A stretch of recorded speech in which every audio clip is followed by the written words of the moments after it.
welcome to the Daily Fantasy Edge. I'm now the host again, Peter Jennings, of course. I go by CSURAM88 across the daily fantasy industry. And as always, joined by Adam Levitan and Al Zeidenfeld, a.k.a. Smiz, a.k.a. Smiz Life. Adam, week one is finally here. You've done 3.4 million podcasts. Are you ready to break down the week one 2019-2020 NFL slate? Yeah, man. I am. I am excited that NFL is back, and more excited forget about NFL. I'm just excited for action, man. I mean, I know you are as well. How many rounds of golf can you play in a single summer? It's time to get some action in. How many zombies can Al kill? It's time to be back in the streets. So yeah, I'm excited. Al, the zombie killing is going to have to be put to rest just a little bit. Are you excited for action as well? It's football season, baby. I'm really excited. I mean, I've been waiting all summer for this. I've been going since, I don't know, middle of April around draft time, and like building and drafting and, you know, doing the ESPN Fantasy Summit and all those other things just to get us to this point. And it's week one and we're putting out content again, and I'm excited about it. I also started a fundraiser. So we're doing a charity fundraiser this month. It's in the pinned tweet on my Twitter account. For No Kid Hungry, they provide school lunches and breakfast for kids that don't have the money for school lunch and breakfast, to help them obviously have food, right? It's as simple as that. 1 in 6 kids in this country suffers from hunger, no access to food. It helps them study throughout the day. They see a lot of results in the classroom. It's a great fundraiser. It's a great charity. If you want to take part in it, link to donate is right there in my Twitter account. But other than that, I'm super excited for week one of NFL. I cannot wait. Yeah, before we dive into the slate, Adam, why don't you give the news and notes? They did make the Listener League. They made it bigger. They definitely made it quite a bit bigger. That's an understatement. So give the people the news and notes on the pod. Yeah, I mean, when we said to hashtag make it bigger, we didn't expect this. This was like beyond, you know, like the exact opposite of I was in the pool, hashtag shrinkage. You know, this was mass expansion. And don't embarrass us. We need to fill it. And really, there's no reason not to fill it. Like, we're not just saying this, as I said on the solo pod, we are not incentivized in any way by filling this listener league. It's just the best tournament on DraftKings. $10 entry, 3 entry max, 100K prize pool. We have 10,000 entries to fill in this listener league. It's crazy, man. It's just such a huge tournament, and they finally listened to us and hashtag made it bigger, but they will make it smaller if we don't fill it. So I know people think it's super complicated to find the link to get in. It's really not that complicated. You go to DK Playbook, find the logo for this podcast. You just click on the logo, and then you find the link on that page. I think maybe it's a little bit easier on desktop. I usually register for all my games on DK on desktop rather than mobile. So I haven't used mobile that much for it. And maybe that's tripping people up, but it really should be pretty easy. Honestly, I think, as we talked about before, maybe the people listening to this podcast are a little bit sharper, and that makes the field tougher, makes the tournament tougher, but it's more than mitigated by the fact that it's rake free. And now the fact that, I don't even know what first place is, but 100K rake free is $7,000 to first place. Yeah.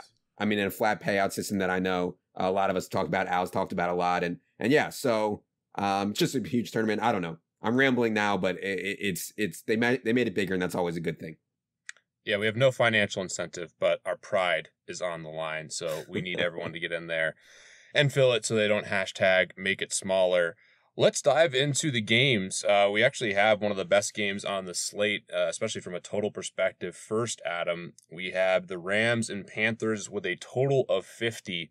What are the news and notes on this game? Yeah, Cam Newton had a little bit of a scare with a foot issue during the preseason, but it sounds like he's fine. He was already back practicing last week, and they said he'd have no restrictions. So I think Cam's rushing projection is intact, which is typically between 30 and 40 yards and up to half a touchdown per game. So yeah, certainly think Cam is in a reasonable spot. And then also, Al, I think the biggest thing that people have been talking about all summer, at least the first part of the summer, is how will the Rams handle Todd Gurley's workload. We're finally going to get to find out on Sunday. Todd Gurley, I don't think, is going to be very highly owned or at least massively owned. And he's also extremely cheap relative to what he's been in the past. If you think Todd Gurley is going to get 20 to 25 touches in this spot, I think Todd Gurley is obviously a really good play. If they mix in Darrell Henderson and Malcolm Brown a lot, like many people have speculated, to protect Todd Gurley's knee, well, then we have problems with Todd Gurley. So how do you see it, Al? Do we, though? I mean, do we need 25 touches out of Todd Gurley for him to be a good play in tournaments this week, assuming that everybody's going to be playing the discounted running backs, right? And there's a lot of them, and in perfect spots, and we're going to get to them all throughout this podcast. And there's probably like 5 or 6 where you're not even considering Gurley for cash. So that's out of the realm of consideration. But if you're playing somebody for tournaments that you want at low percentage owned, yeah, he might get spelled. He's not going to get 25 to 30 touches anymore. But if he gets like 18 to 21, if they manage his touches, if he's on load management, but he gets the key touches. Like, Adam, you put out a podcast or an article earlier this offseason about inside the 5 and inside the 10 touches. Do I think his 20 to 20 touches are going to come down? Sure. They drafted a running back in the 3rd round. Brown has been there for a couple of years. They're going to take some of that workload off of him in terms of snaps and touches. They get inside the 5 and the 10. I can't see Todd Gurley not being on the field 90+% of those snaps, with as important as he's been inside the red zone to this Rams offense the last couple of years. The Panthers offense, to me, is the one that's the most exciting, at least in terms of what I've read and what I've seen. Last year, in the last few weeks of the season, I think from week 11 or 12 on, Curtis Samuel had like 19.7% of the market share targets. No, Greg Olsen was not around for a couple of those. He only played like a couple of those games, but you're also considering that Ian Thomas had like 14% market share. DJ Moore is cheap, although more expensive than Curtis Samuel. And Christian McCaffrey is Christian McCaffrey. If you're paying up for a running back, it's either him or Barkley, in my opinion. Yeah, I'm really excited about Curtis Samuel at 4,200.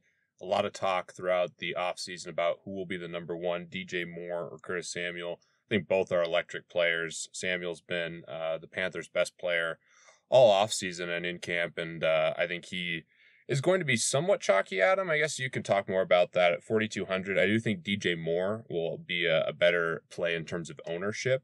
And then the receivers for the Rams are also intriguing. You have Cooks being the most expensive at 6,500, offers a huge ceiling with the type of player that he is, but Robert Woods and Cooper Kupp certainly could have a big game, especially since on paper this is one of the highest totals of the week. So where do you stand with all these receivers, Adam, in terms of ownership, equity plays, and just guys you like? Yeah, I was impressed with Cooper Kupp's rehab, man. I mean, I can't believe it. Like 8 months after tearing his ACL, he was back. All these guys are putting your crying ass to shame. Emmanuel Sanders, Cooper Kupp, these guys are rehabbing severe injuries and playing NFL football 8 months later. So yeah, I think one thing with the Rams guys are people get paralyzed. You know, they don't know which one to pick, and then they just end up being like, screw it, I'm not going to pick any of them. So I could see all of them going under-owned. Certainly Curtis Samuel will be more owned than DJ Moore. Like, the hype machine has been out of control on Curtis Samuel. And even if you thought that it was relatively close between Curtis Samuel and DJ Moore, you're saving $1,300 by going with Curtis Samuel. So yeah, it's definitely interesting, and I think people will be on this game for sure. Yeah, Christian McCaffrey will end up being owned. There is quite a bit of value. There's also a ton of running backs, but I still think he'll carry, like 15 to 20% ownership, even with so many running backs on the slate. Al, any final thoughts here on this game? I mean, there's one that I would like to kind of hash out just a little bit, or have you guys hash out. I kind of want to watch you fight. Is Curtis Samuel too thin at 4,200 with all the other wide receivers from 5,000 to 4,000, right? In that range, does he stand out far enough to warrant the ownership that's going to be on him versus all the other guys like John Brown, guys like Crowder, Kirk, D.D. Westbrook, and everybody else now, Marvin Jones Jr., everybody else in that range? Does he stand out that far from all those guys, or are we just having some sort of groupthink here, and maybe he pops in a little bit of projections and we're all just flocking to this one guy? I think it's somewhat close. I like him more than all the guys you mentioned, with the exception of maybe D.D. Westbrook. I think he will be chalky, so I think he's a pretty good fade in tournaments. But in cash, it just depends on your roster construction. I could see people landing on him. Adam, what are your thoughts? Yeah, I mean, I gave Curtis Samuel around 7 targets. Maybe that's aggressive, but I do think that he's going to be out there every single snap. Cam's rushing kind of limits the volume a little bit, and also he's going to throw to DJ Moore. He's going to throw a really high market share to running backs and tight ends. So yeah, I mean, it's hard to see a ton of volume for Samuel, but yeah, I mean, I think this will be the cheapest he'll be all year, would be my guess. Right. Well, let's move to the Redskins at Eagles, and this looks like the biggest blowout or the game that's most lopsided on paper this week. The Eagles, to me, look like one of the teams that are favorite for the Super Bowl. They're just absolutely stacked. They have a ton of depth. Carson Wentz is going to be chalk this week, and the Redskins are just an absolute dumpster fire. So we're seeing a total right now around 45. With the Eagles as 10-point favorites here, Adam. What are the news and notes? Yeah, I think this line opened like 7.5, 8, and people are realizing how bad the Redskins are. I mean, Trent Williams' situation, he's still holding out. That leaves like Donald Penn at left tackle and Eric Flowers at left guard, which is really bad, especially when you consider that Case Keenum is their quarterback and their wide receivers are Terry McLaurin, Paul Richardson, and Trey Quinn, and like Jordan Reed's in the concussion protocol. I mean, we haven't seen an offense this bad on paper. And maybe, you can make cases for Miami having really bad offense, but at least they have like somebody aggressive in Ryan Fitzpatrick. At least they have some reasonable talents, Kenyon Drake and Devontae Parker or whoever else. Redskins are just an absolute mess. So yeah, man, it's hard for me to get on board with anybody on the Redskins. I think on the Eagles side, Al, like running back is so deep. I think that Miles Sanders will be in a committee. It's hard to project him for more than 10 to 14 touches, but he's also only 3,900. So I could see the case for him there. Maybe in tournaments if you want to. I don't think you need to, as much as I like Miles Sanders, as much as to steal a word from Pete, as bullish as I am on him in this offense this year, the touches just aren't going to be there on a week where there's so many discounted running backs. That you don't really need the extra salary to reach down there and go get it when you can get 20 plus touch running backs who are at home favored, or if they're not, they're on the road and they've got massive usage. There's really no need to reach down and do that. The player that I like in this game, quarterbacks don't need usage. Quarterbacks need efficiency. And this Redskins defense should theoretically struggle against Carson Wentz, and quarterback fantasy scoring is very highly correlated with a team total, because if a team's going to do very well, the quarterback probably played very well, unless you're getting some random outlier where the defense scored a touchdown, there was a kick return, and then 2 rushing touchdowns. So with the team total that they have, one of the top 3, top 5 on the week for Philadelphia, Wentz should have a fantastic game, but he's priced as like the 9th highest quarterback. He's way too cheap relative to what this team total is and how good he is alone. And you factor that Deshaun Jackson's going to be there. I don't even know that you need to pair him in cash with one of his pass catchers. In tournaments, yeah, you're probably going to want to stack, but I don't think you need to in cash, because the value's there. He does spread it out. He doesn't lock in on one guy.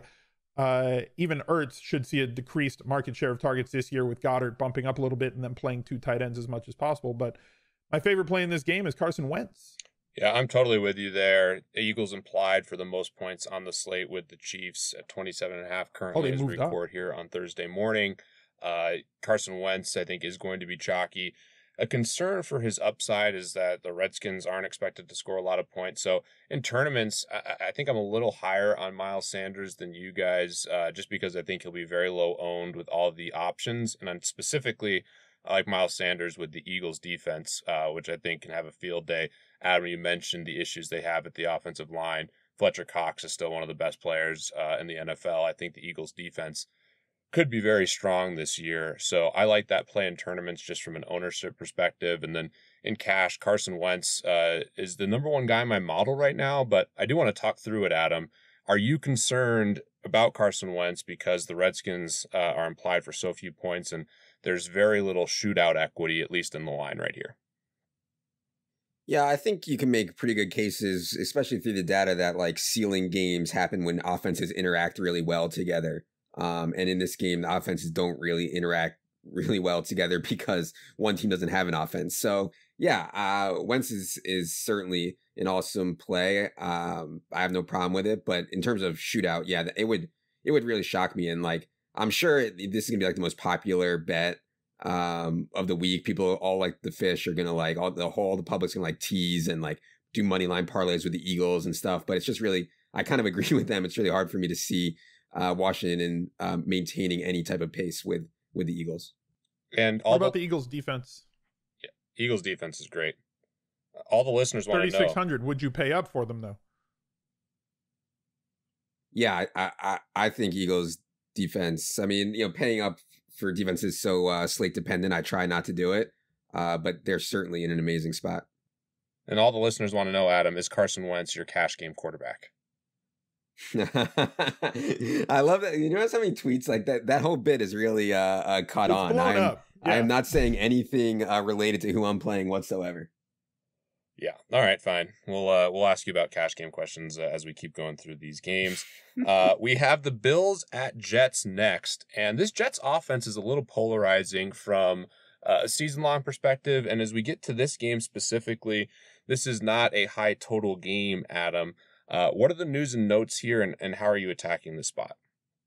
Yeah, I mean, I don't think people realize how good the Bills defense was last year, particularly against pass games. And then also, I think they made upgrades as well. I'm excited about the Jets offense, generally speaking. I think I'm probably higher on Sam Darnold than other people, and I think they really have a good setup there. But this spot is not one that I'm in love with. In terms of news or notes, LaShawn McCoy was obviously cut. They're going to go with some type of 3-man committee with Frank Gore and Devin Singletary and TJ Yeldon. Le'Veon Bell, we haven't seen him in 2 years, literally. Like, he hasn't played a game in like 20 months or something crazy like that. I don't see why he'd be limited here, but Ty Montgomery did play very well in the preseason for the Jets. And then Robbie Anderson had a bit of a calf issue leading up to the last couple weeks, but looks like he's going to be fine. Do expect him to be shadowed by Tre'Davious White on the Bills. But yeah, man, I think both these teams are actually better than other people do. I kind of wish they weren't playing each other in week 1. I think the Bills defense is phenomenal, first of all. But how are they going to deal in the slot? We know that Sam Darnold has fed his slot receiver at USC. He's fed his slot receiver as a rookie. We know that Gase has a history of feeding slot receivers as well. And Jamison Crowder is a darn good slot receiver. So are the Bills going to be able to temper the volume on low A-dot throws, Adam, to Jamison Crowder? Or is he a very high floor, but somewhat lower ceiling 4,100 play at wide receiver? Yeah, Sam Darnold certainly has a tendency to throw to his slot receiver. We saw it in the preseason. We've seen it going back to college. Yeah, I mean, I never get excited about these, like... He's not a sexy play. Yeah. He's not Godwin. Well, right. But he's better than Humphreys. Yes. Somewhere between 0 condoms and 3 is Jamison Crowder. A 1.5 condom rating from Adam Levitan on Jamison Crowder. Yeah, this is a tough game. I actually like the Jets defense quite a bit in this spot as well. Josh Allen was electric with his legs last year, but also someone I think we can count on to make some questionable decisions at best. And I do think the Jets defense has a lot of talent on their defensive line, and the way Josh Allen scrambles, he could take a lot of sacks this year. So I think the Jets defense is probably my favorite play here. And then outside of that, just with the low total and kind of the middling options, I just want to see how it plays out. Josh Allen, though, was a slate breaker multiple times last year. Yeah. Do you think you'll sprinkle him in any tournaments? I kind of want to, but there's so much this week for you to really attack. As you said, this is one of the lowest totaled, or if not the lowest totaled game on the slate.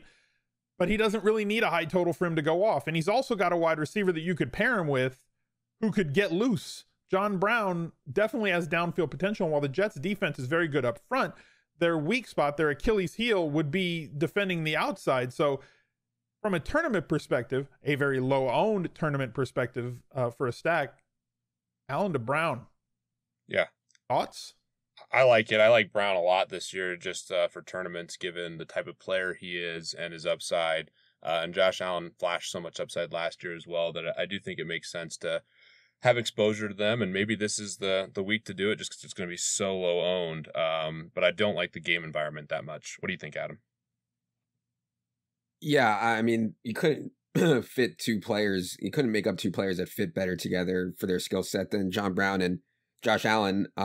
Josh Allen's going to throw it deep. The question is, like, will it be accurate? And I think John Brown, you can only project him for probably, 6.5 targets or something like that. And those are likely to be inaccurate from Josh Allen. But yeah, I mean, he's going to have a chance to make some big plays in this game for sure. Yeah. I mean, we played Foster last year with Josh Allen, Yes. right? And he's not as good a downfield receiver or route runner or overall as John Brown is. So if we were okay, or if you were okay, a listener, were okay last year playing Foster with a rookie Josh Allen, you kind of have to understand that you should be comfortable playing John Brown with a second-year Josh Allen. Mm-hmm. From a tournament perspective. Yeah, I'm definitely going to have that stack a lot this year and still debating how to handle it. Let's move to the Falcons at Vikings, which represents one of the chalkier spots. And we do have some big news here. Broke my heart. One of my biggest investments of the year was Stefon Diggs. Thought everything was going well. And then, Adam, a hamstring injury held him out of practice yesterday. I have not seen anything yet today, but that will shake up the slate quite a bit because I do think the Vikings have a lot of chalky players. So the news on Diggs and then any additional notes on this game. Yeah, I don't know what's up. I mean, we didn't hear anything about Stefon Diggs throughout the preseason and having any type of hamstring issue. And then just Wednesday, he just shows up and doesn't practice. So we'll see. We don't have the Thursday report yet. As Peter said, it could be nothing. Regardless, I think that the Vikings want to be on team establish the run so hard. Like, it's all that Mike Zimmer has been talking about. He doesn't want to be playing no huddle. He doesn't want to be going 3 and out a lot and having his defense off the field for 15 seconds. He wants to play 12 personnel, which is, I think, why they drafted Irv Smith. They're going to pair him with Kyle Rudolph. And obviously, the who I have projected for the most owned player on the slate is Dalvin Cook. So, I don't know what's going to happen with Diggs, but either way, it's like setting up for the Vikings to play this game the exact way that they want to. Two things. Adam, one, that was a massive missed opportunity by you. You had a chance to say that Mike Zimmer subscribes to establish the run, and you didn't say it. I said he was on the team. Yeah, see, no, not good enough. You got to be better. Shake your tail when you walk. Number two, is this just a Wednesday practice thing and it doesn't really matter? Or does it matter more because it's week 1 and Wednesday practice matters in week 1? Or is it just, well, it's Wednesday and let's wait and see if he practices? If this was a Friday practice report and he didn't practice on Friday, Stefon Diggs, I would be very, very concerned. On Wednesday, though, I'm struggling with how to deal with this, right? Because it's Thursday when we're recording this podcast, Thursday morning, 12:45 on the East Coast. And if he doesn't practice on Thursday, then yeah, my ears are going to perk up a little bit, right? A little bit more. And then you got to bump Thielen. Dalvin Cook's going to probably stay right where he is. That's not going to change Dalvin Cook's outlook. He's going to see 15% or more of the targets. He's going to see about 15% of the targets if both wide receivers are there, maybe a little bit more if Diggs is out. Thielen could get above 30 or 35% market share in week 1, but on how many throws if Diggs is out? But are we really overreacting to a Wednesday practice report here? Or is it just, let's just wait and see, everybody calm down, and let's wait and see what happens on Thursday and Friday? I took out some credit card debt after I saw that. I'm in really big trouble with Diggs. I just lost my mind. And Adam, if you want to wear 6 condoms, you could play Chad Beebe if Stefon Diggs ends up being out. Chad Beebe is someone that will be under 1% owned. And if Diggs is not there, I think he's going to be on the field quite a bit. Any thoughts on Chad Beebe? Stop it. We don't have enough time to talk about Chad Beebe. Come on. This is ridiculous. I just wanted to throw in the 6 condom joke. We're 25. I know. You can get the 6 condom joke off without actually asking me about Chad Beebe. Yeah. He sounds offended that you even brought up Chad Beebe. He's going to have podcast. Like 3 touchdowns. He's going to be on the Millionaire Maker winning team, and I'm going to laugh at all you guys. A real question, though. Julio Jones does draw a tough matchup, but Julio Jones specifically, looking through a lot of the Millionaire Maker analysis, he tends to have these huge games against some of the tougher matchups. And this is a classic spot. I do think the Vikings are going to run the football a lot, and there's some things to be down on for maybe this Atlanta offense this week specifically. But Julio is one of the stud receivers actually on the slate. How are you handling him?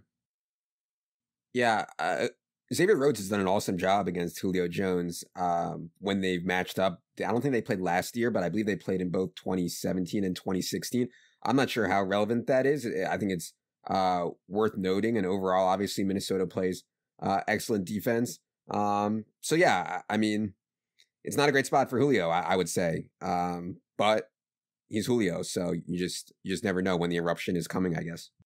Yeah, and Devontae Freeman's also cheap, but there's so many running backs that are in better spots, maybe a tournament play. Al, any final thoughts on this game? I mean, I don't want to get into like game theory because then we're going to be here for 2 hours and Adam's got a DKTV spot that he's got to do. So like we can't really talk, but like there's running backs on every team that are going to see volume, but there's so many of them week one that are underpriced that we can't really play all of them, right? Even if you're running out 150 lineups, you're not going to play 22 running backs. So like you got to kind of trim your list a little bit. And I think somebody like Freeman's going to be cut out of most lists. Yep. Especially on the road, underdog against Minnesota's defense. There's better places to go. I'll throw out one last guy before we move on to the Ravens and Dolphins. Calvin Ridley should see a better matchup, and he's someone who had eruption games last year, and this could be a really good spot for him. Moving to the Ravens at Dolphins, we do have some news breaking today. The Ravens talking about a hot hand approach with their running backs going against this Dolphins team that is also already in tank mode. Adam, what are the news and notes, and how are you attacking this game? Yeah, I just saw that. I don't know if I buy that stuff. I mean, they treated Mark Ingram like the starter throughout the preseason. I mean, Justice Hill was playing into the fourth quarter of preseason games. I'd be surprised if Gus Edwards stole any snaps or many from Mark Ingram, but, I guess we'll find out. And yeah, on the Dolphins side, like the tank is on. Like they're not going to try to lose the game, but they're making personnel moves to put themselves in a position to lose games, latest being Kenny Stills and Laramie Tunsil being gone. Ryan Fitzpatrick, people keep saying Ryan Fitzpatrick was like the Millie Maker winner in week one last year at like 0.9% owned or something. Obviously it was different when you're playing in the Tampa offense. And I think they played the Saints. This game is against Baltimore, one of the best defenses in the league. And obviously the supporting cast around Ryan Fitzpatrick is not as explosive. So yeah, I don't know. I mean, I think this game is thin at best. And yeah, I think Lamar's ceiling is capped a little bit by a likely shutdown of this Miami offense. But you would never talk me out of Lamar, like in any circumstance, just because 2 passing touchdowns and 2 rushing touchdowns is like always within at least the range of outcomes. I mean, that's aggressive. It's in the range. Okay. I like Lamar Jackson. I'm not going to be like Adam and say that the meat of the bell curve is 4 touchdowns from Lamar Jackson. But I am high on him and if he's 6K or below, he's going to be in play every week. Now, your allocation on him, how much you're going to roll out of him is a different story. I agree that against Miami, this is going to be a situation where they don't need to script as many runs for him. I expect probably about 10 on a good week, 12 rushes from Lamar Jackson, giving him an absolutely outstanding floor. I think that the running backs are in play. I'm not afraid of Mark Ingram here, because if they run the ball 40 times, 10 of those come from Lamar Jackson. That leaves 30 rushes. I'm not saying that Ingram's going to get all of them, but if he gets 18 rushes a week, he's also somebody who's viable in the pass game, and they're going to use a lot of dump offs to the running back. So like 20 touches with 2 to 2.5 of those coming through the air with touchdown equity, considering how easily they should be trying to, or should be able to move the ball against Miami, even in Miami. As Adam said, Miami's not trying to lose games, but it doesn't look like they're trying to win many either. Yeah. I think Kenyon Drake will be very useful throughout the season. This is just an extremely tough spot going against this Ravens defense. Lamar Jackson, Adam has him projected for 45 points, so you should probably plug him in, and that might be his cash game quarterback, given what he just said. That seems to be his floor from what Adam said, yeah. But yeah, this is just a tough environment from a shootout perspective because of the Dolphins. Preston Williams, CSU guy, balled out in the preseason. He's another guy just to see how much he plays in this game, Adam. But certainly they're going to be using Albert Wilson, who I think has a little bit of equity, definitely a play down the road. Jakeem Grant. So we'll see. I think the Dolphins will be a team to target because they could play a little faster and they're going to be playing from behind so often. But this is just such a tough spot against the Ravens that it's mostly a stay away, with the exception of the running game and the Ravens defense. Any final thoughts, Adam? Nope. All right, let's move to the Chiefs at Jaguars. And this is one of my favorite games on the entire slate. Really excited to watch Leonard Fournette this season, and we'll see this Chiefs offense, how well they can play on the road against a defense that was elite 2 years ago and wasn't as good last year. So what are the news and notes here, Adam? This is a high total game.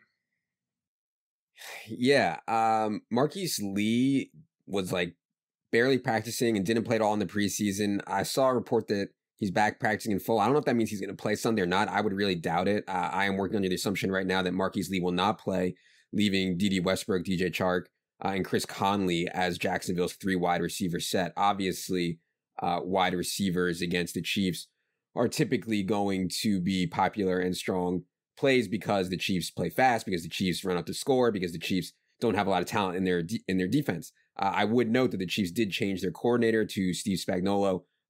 We'll see if he can make a difference for this Chiefs defense. Other news and notes: LaShawn McCoy has been signed by the Chiefs. All the season long people are tilting their faces off about Damian Williams or whatever. I think at first Damian Williams is a pretty sure bet to start this game and handle a reasonable amount of the workload, a majority of it. I think there's more threat to LaShawn McCoy coming on and kind of winning the job down the line.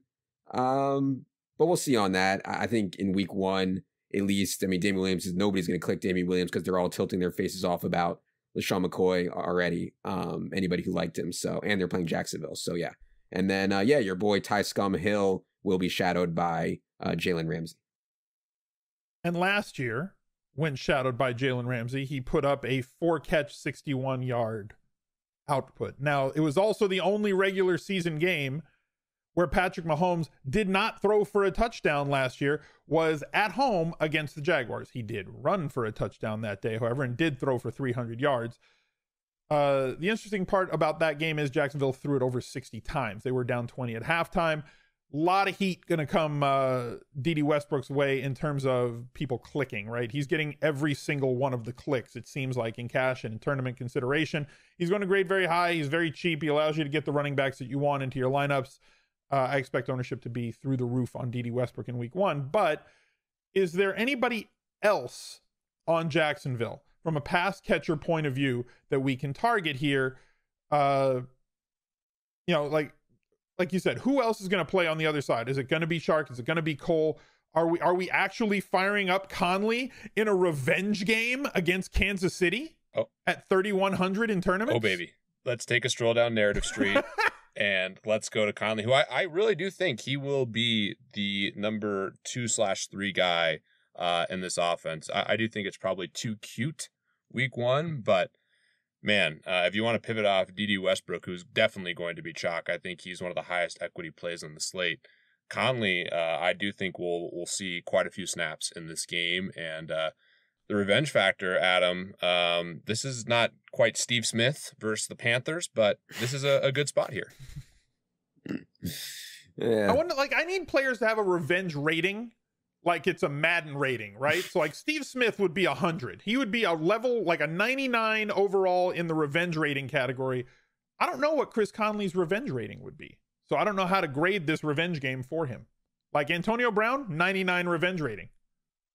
Yeah, I think this is, it's probably like a 60, and it probably is too thin, but a lot of good plays in this game.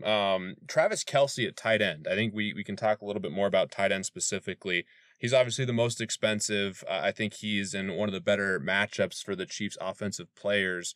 Is he a priority for you in cash, Adam?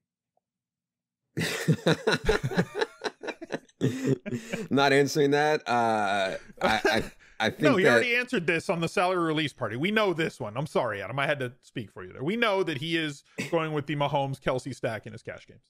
We've already covered that. No way. I think I'll say that one thing when you play the Jaguars typically is their perimeter corner play has been so strong that targets get funneled over the middle, which obviously would set up well for Kelce. And that's all I have to say about that. Okay. So to recap. Okay, Forrest. D.D. Westbrook will be chalk. I think he's a great equity play. There's some pivots there. I like Leonard Fournette more than most. I think his involvement in the passing game this season that we saw in the preseason will be real. And I really just think he's going to have an exceptional season. So I think he's a nice pivot away from Dalvin Cook, who's going to be really chalky in tournaments and makes just a strong play overall. And I definitely like Kelce in tournaments as well. Let's move to the last 1 o'clock game. We have the Titans at Browns. The Browns offseason hype has just gotten ridiculous. Obviously, the signing of Odell Beckham, Baker Mayfield, everyone wants to draft, and more people have bet on the Browns from a futures perspective than any other team in the NFL. The Titans defense, though, last year was tough, Adam. So what are the news and notes here, and how are you attacking this game? Yeah, Derrick Henry had a bit of a calf issue, missed the entire preseason. Sounds like he's going to be fine. A.J. Brown, Corey Davis, Delaney all missed some time as well, but sounds like they're all fine as well. So Tennessee heads to this game healthy. On the other side, Odell had a bit of a hip issue. He's also fine. And then, kind of the big news out of Cleveland, besides all the Odell stuff was them trading away Duke Johnson. And, I thought Dontrell Hillary would kind of step up and take that role. But he kind of didn't flash as much. And this dude, Dearness Johnson, who played in the AAF, for those of you guys that watch the AAF, Dearness Johnson balled out. And now I'm not really sure who's the backup. And I'm not really sure if they're going to take Nick Chubb off the field on pass downs or not. So, I think Nick Chubb will be very popular and a very strong play. And, the Tennessee guys are all going to be very low owned. Like you said, the Browns are like America's team now. I mean, here's really the crux. I think Nick Chubb is going to be extremely chalky. Adam, I read your article. You agree. You think that Nick Chubb is going to be extremely chalky in week 1. I've seen some other people who don't agree with that, who think that Nick Chubb is not going to be chalky.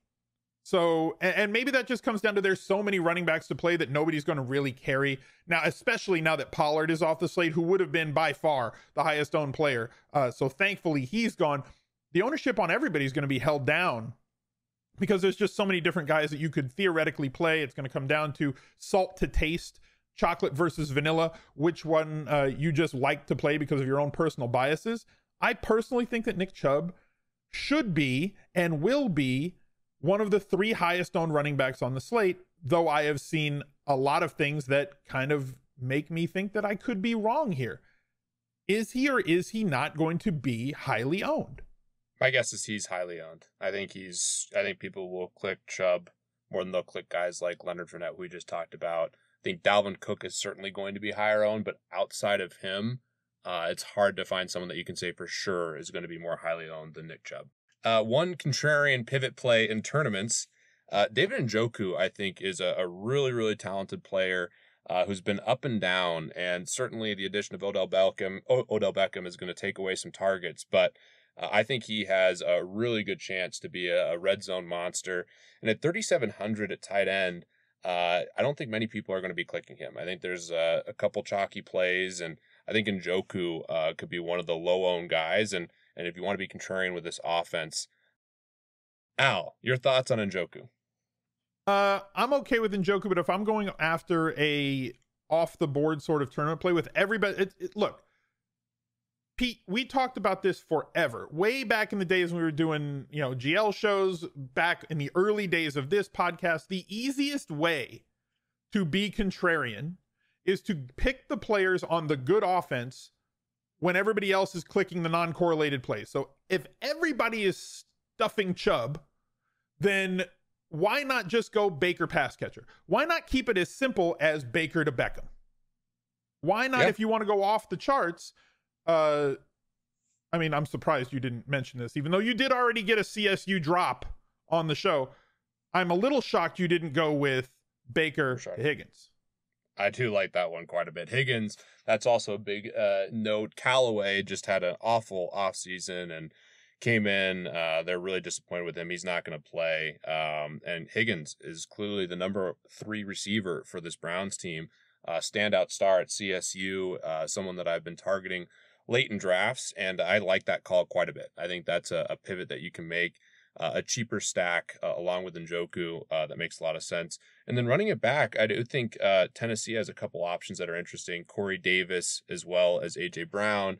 And then Adam Humphries got a lot of targets from Mariota in a preseason game, although he was really the only first-team offensive receiver that was out there. So there's some interesting options. Delaney Walker you could throw in there as well. And I hope the Titans make a little bit of a jump this year on offense. Obviously, Derrick Henry was incredible last year, but I've been a Mariota truther, and I hope he can stay healthy and this offense can play better this season. Adam, that is the last 1 o'clock game, so I believe you have some thoughts or some additional information for the people. Yes, it's time to tell you about Bombas. How often do you think about your socks? If you're like I used to be, not much, but I recently discovered socks that changed the way I think about socks forever. They're called Bombas. They sent me a pair of these Bombas, and let me tell you, I like to live the Smiz life. I like to live in luxury. These are luxury socks. These are high-end socks. They are the most comfortable socks in the history of feet. They are made from super soft natural cotton, and every pair comes with arch support, a seamless toe, and a cushioned footbed that is comfy but not too thick. With many colors, patterns, lengths, and styles, Bombas looks great at the gym, at the office, and out on the town. Bombas are what feet daydream about. And for every Bombas purchase you make, Bombas donates a pair to someone in need. Buy your Bombas at bombas.com/edge today and get 20% off your first purchase. That's bombas.com/edge for 20% off. Bombas.com/edge. I actually saw these guys do a pitch on Shark Tank, Peter, with your boy Mark Cuban.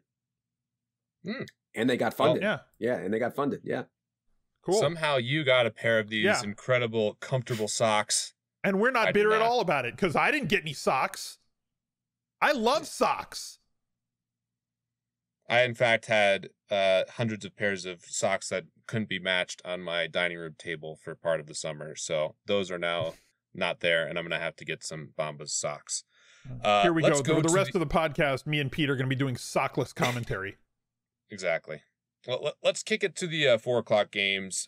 We start with the Colts at Chargers, and the huge news of this offseason. Antonio Brown stuff was nuts. There's some other things, but by far the biggest news was Andrew Luck retiring. Brissett is now the starter. Saw some huge moves just in all the NFL markets with Luck retiring. And they're facing the Chargers, who also have big news with Melvin Gordon still holding out. So, Adam, news and notes, and how are you attacking this game? For you guys that don't know, Peter was like an Andrew Luck truther for a while, and he was out there making bets like, will Andrew Luck win multiple Super Bowls? I don't know what your bets were. Will Andrew Luck be in the Hall of Fame? And like a lot of people were on the other side of you on this, Peter. Are you paying out these bets yet, or are you holding out hope that he somehow comes back? That's a great question. Al and I were actually talking last night. Al and I agreed, because we didn't remember the exact terms, that I now owe him an incredible sushi dinner. You're more than welcome to come, Adam. I'll also pay for you, since I know you'll be ordering rice and chicken teriyaki. Yeah. So it's devastating. I mean, I actually respect Andrew Luck so much for this decision. The guy has just battled through so many things, played through a ruptured spleen, a torn labrum, took more hits than almost any quarterback his first couple of years of the season. The Colts, didn't put the right players around him. Still think he's one of the most talented guys, and just he's so cerebral, which came out in this. And like, your health is your wealth. So I respect Andrew Luck, and I will be paying out bets. Shout out to Davis Maddock. I remember betting against him, so I'm going to have to pay that one off. But yes, my Andrew Luck futures, those are also on fire, just like everything else right now. Congrats to Davis Maddock for finally winning a bet too. Wow. Yeah, so Jacoby Brissett is only 4,400, on a different slate. I think he'd be more popular. On this slate, with all the value that we have, I don't think he will be as popular. And yeah, the Chargers lost Derwin James. They're still pretty loaded on defense. Unfortunately, like this game is in LA, right? And you would think that makes a difference. I think we've shown repeatedly that playing there in LA where Al lives, and people are on Team Sex, or I don't even know what they're doing. They're not going to Chargers games and being rabid fans is what they're not doing. So yeah, I don't think it's that big of a home field advantage. But yeah, the big question, Al, of course, is what will the market share be between Austin Eckler and Josh Jackson? We know Josh Jackson is going to play. I'm a big fan of Austin Eckler's game. I think that he's awesome. I hope that they give him like 60% of the early down work plus all of the pass down work, which would lead to a really good projection. But I could see them giving Justin Jackson more than that. So I think that's one of the decisions for sure on the slate. And this is why it's so great to be contrarian early in a season, because we can project what we think or based on past performance or what we perceive as talent on a team.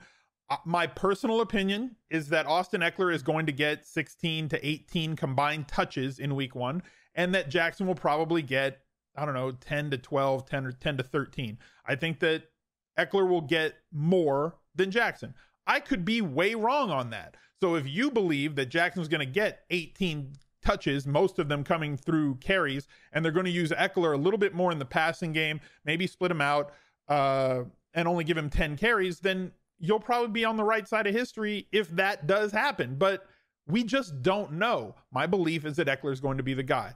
Now, going back to offensive line stuff, much like we talked about with Washington, Los Angeles Chargers offensive line is in a bit of a bad way early in this season, which could lead to a lot of lower ADOT throws, which would benefit somebody like Austin Eckler, which will benefit somebody who I think is the best value tight end on the slate in Hunter Henry. And we already know that Keenan Allen, a very good low ADOT target guy. Turning things into, is ADOT target redundant? It is. Just a little ADOT guy. Apologies. Producer Luke, take that out, but don't really, but do. Those three guys should feast in this game because they're not going to be able to really take some 5 and 7 step drops. At least you would think that they wouldn't be able to consistently without seeing pressure on Phillip Rivers, or at least too much pressure on Phillip Rivers. So I'm expecting a lot of shorter throws, which are easily convertible into catches. DraftKings full PPR, very easy to eat there. And you get a later game. You'll always have the viability to chase people down with those three guys in this game. Yeah, those guys are chalk. I think everyone's going to be off the Colts, given the Andrew Luck news. T.Y. Hilton, all reports where he was the MVP of camp, always a slate breaker, or at least the possibility to be a slate breaker. Historically, he's done better at home, which I think will suppress his ownership even more. I will probably have some shares of T.Y. Hilton just because I think he's going to be a stud still this year, even without Andrew Luck. And I'll wait, but Marlon Mack as well was getting raving reports, and I think he has a more 3-down back role this season. So curious to see how that plays out. Might have a couple shares. Adam, any final thoughts? No, sir. All right, let's go to the Bengals at Seahawks. This is an interesting spot. I think people are going to be looking to the Seahawks quite a bit with their defense against this Bengals team that is really, really struggling at offensive line. And Russell Wilson, hashtag Team Sex. This, Adam, you've talked a lot this offseason about how this could be a different Seattle team. So the news and notes, and how are you attacking? I thought you were going to say you've talked a lot this offseason about how there's a different Russell Wilson because now he's having sex with Ciara. We can talk about that too. Yeah, I mean, no, Russ, I think this year will be more voluminous for Russ in the pass game for a lot of reasons. The defense is a little bit worse, although they just acquired Jadeveon Clowney. But I think that their defense will regress some, and I think just nobody can be as run-centric as they were last year in today's NFL. I mean, it's just crazy.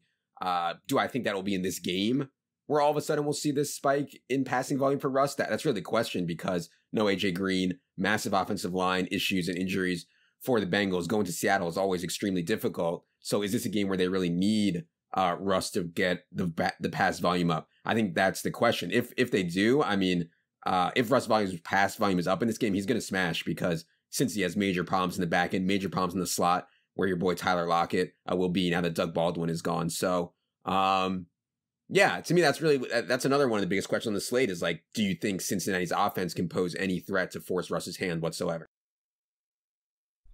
Adam, can you answer a series of yes/no questions for me? Sure. None of them will involve your cash game lineup. Good. We've established that is not, that shuts Adam down quick. Off limits. Yeah. Okay. Do we like running backs who play at home? I like players that play at home. Yep. Okay. Players that play at home. Do we like running backs that play at home and are also favored? Undoubtedly. Do we like those running backs also, follow-up question, who are playing at home and favored, who project to see an increased amount of work in the pass game? We're going with the coach speak from Pete Carroll now. I would have gone without the coach speak with Pete Carroll. It's just, that's the cherry on top, to be honest. No, I do think that Chris Carson will see a few more, but just by he's not going to see like Zeke work. Like Zeke, they said, well, Zeke's definitely going to see more work in the pass game last year, and he did. He like doubled his pass game usage. I'm not expecting that, but like 50 overall catches over the course of a season is not too much to expect from Chris Carson. Penny has not shown that he can play at this level. As high as I was on him last year through preseason, he does not look good. Chris Carson could theoretically see 20 touches in this game, and if you look back at the games that he saw 20 touches last year, they're pretty good, and he's only 5,700. And he's going to be less owned than, I believe, Nick Chubb and also Dalvin Cook. So, Chris Carson. Yeah. Chris Carson, another really high equity cash game play. Because there's so many of these guys, they all become tournament viable from an ownership projection standpoint. But I do like Tyler Lockett as well in this game. Adam, you pointed out that we think we could see more volume from Russell Wilson. Maybe this isn't the best spot because we're not as high on the Bengals. On the other side, curious your thoughts on Mixon. And then one guy I think is a flyer at under 1% for sure, who has big upside if he can stay healthy, and all accounts are he's healthy right now. That's John Ross, who they spent a first-round pick on. Yeah, I thought you were going to say Tyler Eifert, but yeah, I guess John Ross fits the bill. Eifert also, too. Yeah. I'm never playing John Ross. It's hard for me to see a path for Mixon here, especially after they just gave Gio Bernard like $11 million. And I kind of think that they do want to get Gio Bernard more involved. Only touched the ball 7 times per game last year. I could see them expanding that, so going to Seattle, like, I don't know. It's hard for me to see Mixon really popping off here. And yeah, I mean, the Bengals guys, I prefer Boyd, but he's also by far, the most expensive and the most obvious. So yeah. Yeah, Boyd's I think probably won't be that heavily owned either, but definitely the highest equity play. Probably too thin. A lot of these like flyers, you don't want to be taking as much in week 1. But I do think John Ross, at least he has potential for a massive game, given that he's going to be the fastest guy in the field by a lot. Let's move to the 49ers at Buccaneers, and this sets up to me as the best game on the slate. There's a ton of plays here. What are the news and notes, Adam? You know what? I actually don't have many news and notes here. I think that San Francisco at the wide receiver position is not going to have Jalen Hurd, is not going to have Trent Taylor. They claim they're going to rotate all their wide receivers, which I think is going to scare a lot of people off. And by rotate, I mean they're going to play Dante Pettis, they're going to play Marquise Goodwin, they're going to play Kendrick Bourne, they're going to play Deebo Samuel, they might even play Richie James. They did keep 4 tight ends on their final roster, and obviously they have one of the best ones in the league in George Kittle, and they also have 2 really good running backs, both of whom play pretty well in the pass game, in Tevin Coleman and Matt Breida. So I think it's hard to pinpoint on San Francisco the right guy. I think a lot of people just assume that it will be Kittle, and maybe it will be. But I could see one of the running backs or one of the wide receivers having a really good game here as well. So yeah, obviously everybody wants to play Jamison, Godwin, and Evans and OJ Howard. It's probably going to be the most popular game stack, I would guess, Al. And I think with pretty good reason. The only case I could make against it is just like Jameis Winston is just not good enough and so bad that he can't even win in this spot. I don't think that's the case, but I think, that's what some people are saying about Jameis right now. Where were these people and how can we play them in head-to-head? Like, if we're saying that Jameis Winston is not a good quarterback who's not going to win a lot of football games or important football games or high-level football games at NFL level, sure. But if we're saying that Jameis Winston isn't somebody who can compile a whole bunch of stats, even while turning the ball over, that's a dumb argument. My issue is that he's 800 more than Jimmy Garoppolo in essentially the same situation. Neither defense can stop anybody. Tampa Bay might have the worst defense on paper in the entire league. Garoppolo to Kittle makes a ton of sense to me. I don't know that you need to pair him with anybody else. Winston, obviously, I think that people are going to be on Godwin a lot, even though I don't love the price, especially compared to all those guys in the 4 to 5K range that we spoke about earlier. I think are probably better in terms of dollar per value. Godwin, I think, will be third highest on this team, as we spoke about in the salary release party, when it comes to red zone market share of targets. So he's going to have to get it done with a bunch of looks. Have they turned Godwin into a multiple condom play, Adam? Stop. No. He's a target guy. He's not getting red zone usage. How do you know? Evans is going to be the deep guy. How do you know? He's the slot guy. How do you know? I think I've offended Adam. The way Chris Godwin was used in the preseason was the way that like some of the best fantasy receivers in the history of fantasy football have been used. Larry Fitzgerald when he was like dominating for the Cardinals, Hines Ward when he was dominating for the Steelers. I would not be surprised at all if Chris Godwin finishes the year with more fantasy points than Mike Evans and finishes his game with more fantasy points than Mike Evans. That would not surprise me at all. So yeah, I know it's a surprise. Is 6,200 the right price though? Well, if he's better than Mike Evans, if he has more market share than Mike Evans, then yeah. Okay. I mean, if it's like a Juju Antonio Brown situation from last year, where they're both kind of like the same, or like Stephon Diggs and Adam Thielen, where they both kind of get the same market share, would definitely be an uptick for Godwin, right? Yeah. I mean, all the Bucs guys are, you could make case are overpriced. You know, they DraftKings came out and like at the time, I think when the salary was released, like the biggest buzz in the fans community was on the Bucs guys. So they're all a bit overpriced. I still think you can make a case that Godwin's underpriced though. And I know I'm extremely biased as Penn State class of 2004. This game has moved up to a 51 total. 2 points, the biggest move of any game going up on the board for the slate. I think of all the games, Adam, you've done research. We've looked at a lot of trends in these tournament winning teams. 2 tight ends is definitely contrarian, but doesn't work that often. This would be the game that would be the exception, in my opinion. Very bullish on O.J. Howard. I think George Kittle has a great chance to be tight end 1 this year.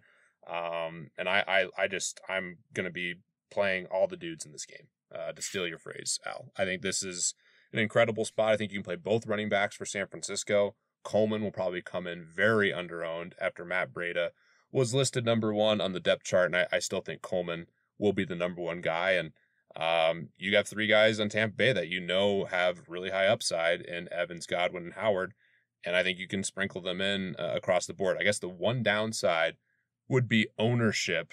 Al, how do you think this game? I think game stacks will be very popular, but how do you project ownership for these players? I think they're all going to be middle, to be honest with you. I don't think any of them are going to be the highest owned guys at their position. I think that you're going to see moderate ownership on OJ Howard, considering that people are, I mean, I think Kittle's going to have high ownership at the position, probably the second highest owned tight end or third highest owned tight end behind, in whatever order, Kelsey and Hunter Henry. OJ Howard definitely going to be much lower ownership. You look at the wide receivers, I think Godwin might be the highest owned wide receiver in this game, which to me makes Mike Evans a great leverage play off of him. Running back, I'm sure that Adam, and condolences to whoever the intern was who put out that depth chart. I'm sure that Adam and Evan got that kid fired. So I hope they feel bad about that kid getting fired. And Winston's really pricey.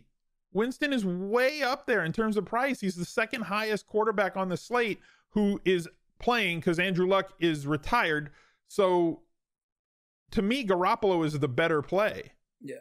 But that doesn't mean that that's, Yeah. I mean, one thing we could say, though, is that at this quarterback position, the prices are so clustered, right? It's not like a huge gap. Yeah. It's still only $800, so. And everybody's cheap. It's not a week where we're struggling to find dollars. Yeah. All right, so that's a play all the dudes game. Let's move to the Giants at Cowboys. Big news that Zeke finally signed that huge contract. That's a huge bummer for me. Pollard got all the way up to like a 7th round draft pick. Pretty ridiculous. This game, though, I'm pretty bullish on the Cowboys. I think the Cowboys, they were America's team. Maybe they still are. I think their defense is awesome. I think they're really talented on offense, and this could be a smash spot for them going against the Giants. Adam, what are the news and notes? Yeah, those Tony Pollard in the 10th round victory laps sure dried up for the people out there, huh?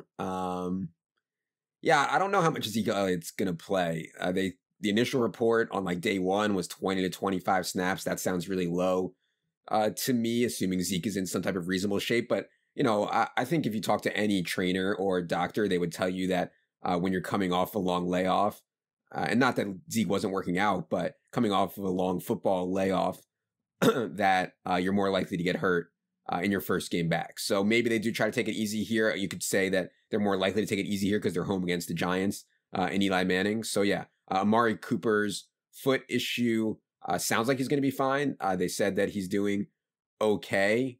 He barely played and missed a ton of practice time in the preseason as well. And then on the other side, you know, Golden Tate's suspended. Odell Beckham is gone. I think they'll function Saquon Barkley, Sterling Shepard, and Evan Ingram as primary targets there. And I think they'll have a pretty narrow target tree. It's just a tough spot because, I mean, Dallas' defense is actually extremely talented as well. So, yeah, it's an interesting game for sure from a fantasy perspective, maybe not as much from a real life perspective. I like Evan Ingram a lot. And I like him way more than projections would suggest. Yeah. And this was on the salary release party. This was on the other content that I've pushed out as well. Evan Ingram without Odell Beckham averages for the past 2 years, averages 14 plus DraftKings points per game. And now they're also playing this week without Golden Tate. There's going to be two dudes who get a lot of service in this offense. And as bad as Eli was last year, he threw for over 4,000 yards. I don't care how good he is. I'm not going to get into that argument over, is Eli good? Should Danny Dimes be starting? All the other, you know, sports radio topics that people want to get into. I just care that these guys get looks, and he's definitely going to get those looks. So Evan Ingram at 4,800 seems like a big bargain to me. The question is, are we going with Barkley as a high dollar running back? Because we can definitely afford a high dollar running back in a lot of different lineup combinations.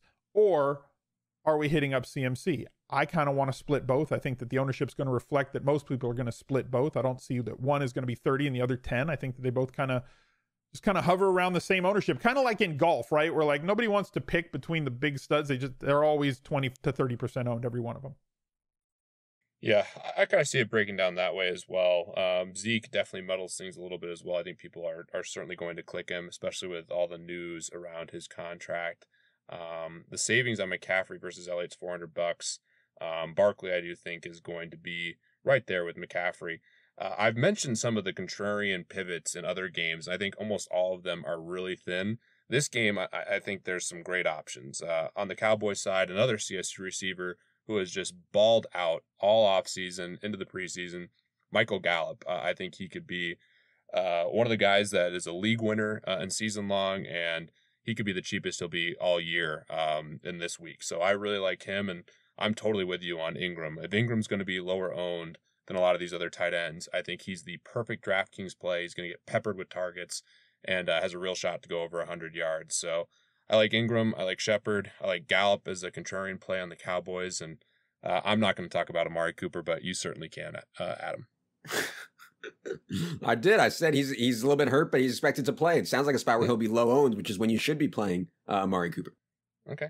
All right. Your ownership on Amari Cooper should be inversely proportional to what his percentage owned is going to be. Right. So your allocation, not you, Pete, but you, everyone. If you think that Amari Cooper is going to be 20% owned on the week, you should have 2% max. If you think he's going to be 2% owned, you should have 20%. If you live by those rules, you'll probably be all right. Yeah. Obviously, I'm bullish on Amari. I just hope he can stay healthy here. This is going to be a good game. Let's move to the last one, the Lions at Cardinals. We talked a lot about a lot during the offseason about this Cardinals offense, obviously with Kyler Murray, the coaching change. And there's a lot going on here as well, Adam. The Lions, Kerryon Johnson was looking like a really good play, but they just keep adding guys here. Ty Johnson, another one, who I think is actually going to have an impact. What are the news and notes here? Yeah. My first thought was that like Kyler was going to be by far the most owned quarterback on the slate. And I thought that would be a pretty easy fade in tournaments. But now it seems like a lot of people seem to be off him. I don't know if it's because of the preseason or whatever. So I'm going to have to rerun that with Kyler less owned. I do think that this is like not the best spot for the Cardinals whatsoever. Lions have a nasty defensive line. Obviously, the Cardinals' offensive line is a major struggle. I think it's going to be a work in progress for the Cardinals offense, or it could just be that they didn't show anything. I mean, they claim they didn't show a single thing of what they're going to do in the regular season during the preseason. They rotated their wide receivers heavily. I mean, they were like rotating out Christian Kirk a ton. They were playing Damiere Byrd. They were playing Trent Sherfield. They were playing Keyshawn Johnson, who I like in general. So I don't know, man. I don't have a good handle on Arizona at all. I think people are very excited about Kyler, though, and he'll still be pretty heavily owned. And anytime a guy can run like Kyler can run, I mean, he's going to have serious upside. I do think, though, on the other side, Al, that like teams playing Arizona this year are going to be in like some of the best spots. I mean, you just kind of nailed it, right? You want to play teams that are playing in pace up situations. And if Arizona projects to play at a very fast pace, if not the fastest pace in the league, it's going to be impossible to find teams where they're going to be playing pace up, but at least we want to play them against other pace up teams. What we have here is a matchup against Detroit, who is going to play some of the slowest football in the league, that they definitely want to run the ball and bleed the clock and run it a ton and play defense and smash mouth, old school 1980s football. I don't know that Arizona is going to get to the amount of plays that they want to run in week one, which may not hurt somebody like Kyler Murray because of the floor that he's going to have with his running ability, right? He's going to be able to create. He's going to get some passes off. Maybe the wide receivers get some of those easy passes in this spread offense that allows them to pad their stats in terms of, low ADOT catches and things along those lines. But I'm not seeing this as a ceiling opportunity for anybody on Arizona. Now, on the other side of the ball, if Kerryon Johnson gets the amount of work that we hope that Kerryon Johnson gets, but as Pete mentioned, Ty Johnson could cut into a little bit of the pass work. CJ Anderson could theoretically cut into a lot of the goal line work. If they get inside the 5, we could see Kerryon just trot off the field and they bring in the jumbo package. I like the Detroit offense a little bit more than I like Arizona's offense, and that takes a lot for me to actually say those words because I really don't like this Detroit offense. But with as bad as the Cardinals cornerbacks are, if there was ever going to be a week to play a Stafford to Minitron or a Stafford to Marvin Jones Jr. lineup in tournaments, this would be the week. Yeah, that's where I'm looking now. I still very bullish on Kyler in this offense. I'm actually hopeful they don't explode this week and we can get them in some better spots. But the Lions offense, I think this could be a big turnaround. I am concerned about their coaching staff and how they want to play and be slow, but this is a dream matchup against the Cardinals, who play very fast on offense, or at least we expect that, and are just decimated on the defensive side. I mean, Patrick Peterson's been one guy we've avoided historically because he's such a great corner. He's not going to be playing. And I'm a huge fan of Galladay. I think Marvin Jones can play well. And this tight end Hawkinson is one of the most talented tight ends to come into the league in a long time. So I'm actually more bullish on Matthew Stafford than most in the right matchups. And I think this is definitely the right matchup, and could see that being a contrarian stack that really works out well. Adam, you obviously paid really close attention throughout the whole preseason. The Lions were careful with Hawkinson, but any thoughts on him and a favorite target if you're going to play Stafford? Yeah, no, I was encouraged by the way they used Hawkinson, and he's, I mean, for people on Team Watch the Tape, people I respect think that Hawkinson really is like one of the best tight end prospects to come into the league in a long time. So yeah, I think Hawkinson is interesting, and I'm always going to bet on talent, man. I always thought that Kenny Galladay was a far better talent than Marvin Jones. I know the numbers haven't borne that out yet necessarily, but it's certainly a spot where I want to be higher. If I was playing a lot of lineups, which I won't be, but if I was, I would want to be higher than the field on Kenny Galladay. All right. Well, that is the slate. Good luck, everyone. Al, you are going to get us out of here. Mention the Listener League. Listener League. I'm going to mention the Listener League now. If you haven't already, head over to DK Playbook, click the Edge icon. It should be on the right side of the screen. That will take you to the Edge landing page. It's also the Pat Mayo landing page. You can go down there. You can find a link to join the Listener League. It's about half full right now, 10,000 entrants, no rake, best tournament on DraftKings in entirety. I've already got my 3 lineups in there. It's that good that I'm playing it this year. I'm not trying to not take up spots like I was before. I'm in there, max entered. Let's go. Get in there too. Do not let us down. This one's on you, listeners. We're already in. If this doesn't fill and they make it smaller, that's on you. Put your tail between your legs and feel shame. Get in the listener league, and we will see you next week. So I think I got to end this podcast like Adam, right? So for Adam and for Jerry and for Pete and producer Luke, I'm Al. If I don't win this week, and if Adam doesn't win this week, and if Pete doesn't win this week, we hope that one of you guys do. See you next time. Bye, everybody.